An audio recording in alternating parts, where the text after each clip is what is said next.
Welcome to Kenton Teaches. Enjoy the video. You open the document and go straight to the page showing the number you want to remove. Once there, double-click the header or footer so you can edit it. This exposes page number fields. Make sure you note whether the number is a simple text, an inserted page number, or a page field. If the document uses sections, glance at the status bar or header and footer tools to see section and page info. This first step lets you target the element rather than guessing where it lives. Next, address sections and links.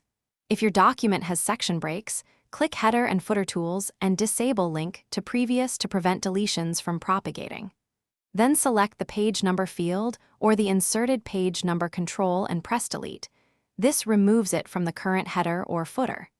If you only want to remove the first page number, enable Different First Page and delete the number there instead. Make sure to inspect preceding and following pages to confirm you removed only what you intended.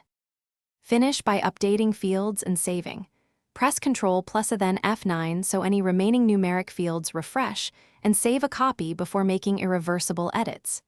If numbers still appear, show formatting marks and reveal section breaks.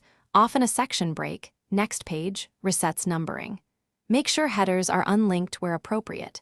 If nothing works, select the page number field and convert to plain text or remove and reinsert page numbers with correct start values. This solves most stubborn cases. Thanks for watching. Please subscribe if this video was helpful.